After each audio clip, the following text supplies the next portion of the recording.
नालायक बेटा। बेटा हमारा एक्सीडेंट हो गया है। मुझे ज़्यादा चोट नहीं आई पर तेरी माँ की हालत गंभीर है। कुछ पैसों की ज़रूरत है और तेरी माँ को खून चढ़ाना है। 62 साल के माधव जी ने अपने बड़े बेटे से फ़ोन पर कहा, पापा मैं बहुत व्यस्त हूँ, आजकल मेरा आना नहीं हो सकेगा। मुझे विदेश में नौकरी का पैकेज मिला है तो उसी की तैयारी कर रहा हूँ। आपका भी तो यही सपना था ना, इसलिए हाथ भी तंग चल रहा है। पैसों की व्यवस्था कर लीजिए, मैं बाद में दे दूँगा। उनके बड़े बेटे इंजीनियर बेटे ने जवाब दिया।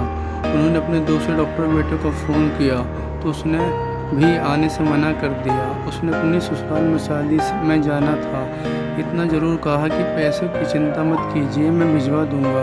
ये अलग बात है कि उसने कभी पैसे नहीं भिजवाए। उन्हें बहुत मायूस से फ़ोन रख दिया। अब उस नालायक को फ़ोन करके क्या फ़ायदा, जब ये दो लायक बेटे कुछ नहीं कर रहे तो वो नालायक क्या कर लेगा। उन्होंने सोचा और बोझिल कदमों से अस्पताल में पत्नी के पास पहुँचे और कुर्सी पर ढेर हो गए। पुरानी बातें याद करने लगे। माधव राय जी स्कूल में शिक्षक थे। उनके 3 बेटे और एक बेटी थी। बड़ा इंजीनियर और मंझला डॉक्टर था। दोनों की शादी बड़े घराने में हुई थी। दोनों अपनी पत्नियों के साथ अलग अलग शहरों में रहते थे। बेटी की शादी भी उन्होंने खूब धूमधाम से की थी। सबसे छोटा बेटा पढ़ाई में ध्यान नहीं लगा पाया था। 11वीं के बाद उसने पढ़ाई छोड़ दी और घर में ही रहने लगा।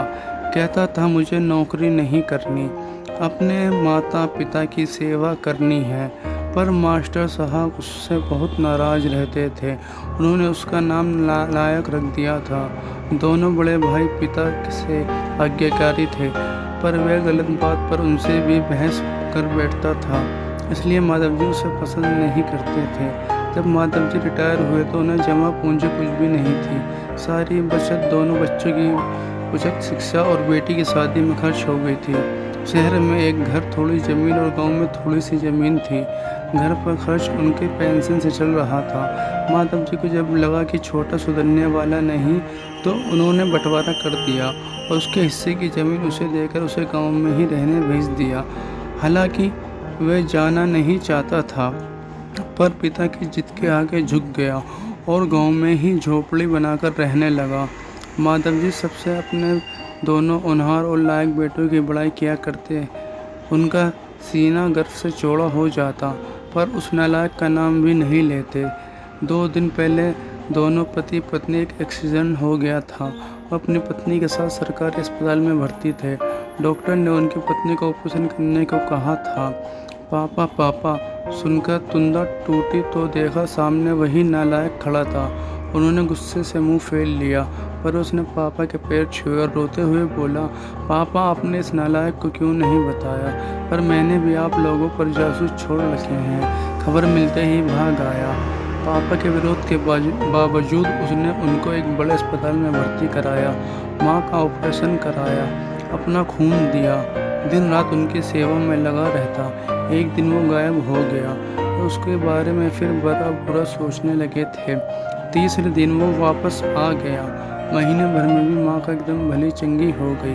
वह अस्पताल से छुट्टी लेकर उन लोगों को घर ले गया।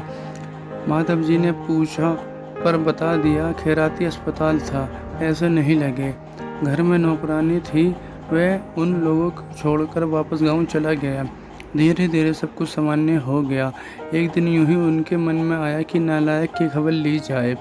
दोनों जब गांव में खेत पर पहुंचे तो झोपड़ी में ताला देखकर चौंके। उनके खेत में काम कर रहे आदमी से पूछा तो उसने कहा, ये खेत अब मेरे हैं क्या? पर यह खेत तो उन्हें बहुत आश्चर्य हुआ। हाँ, उसकी माँ की तबीयत खराब थी, उसने पास पैसे नहीं थे तो उसने अपने सारे खेत बेच दिए। वह रोजी रोटी की तलाश में दूसरे शहर चला गया है। बस ये झोपड़ी उसके पास रह गई है। यह रही उसकी चाबी। उस आदमी ने कहा। ये झोपड़ी में दाखिल हुए तो बरबस उस नालायक की याद आ गई। टेबल पर पड़ा लिफाफा खोलकर देखा तो उसमें रखा अस्पताल का 9 लाख का बिल। उनके मुंह चढ़ाने लगा। उन्होंने अपनी पत्नी से कहा, जानकी तुम्हारा बेटा नालायक तो था ही, झूठा भी है। अचानक उनकी आंखों में आंसू गिरने लगे। वो जोर जोर से चिल्लाए, तू कहाँ चला गया नालायक? अपने पापा को छोड़कर एक बार वापस आ जा। फिर मैं तुझे कहीं नहीं जाने दूँगा। उनकी पत्नी के आंसू भी बहे जा रहे थे और माधव जी का इंतजार था अपने नालायक बेटे को अपने गले से लगाने का। सचमुच बहुत नालायक था वो। ये पोस्ट पढ़ने वक्त अगर आंख नम हुई हो तो समझो हमारे अंदर भी एक नालायक है। बेटा हो तो ऐसा हो।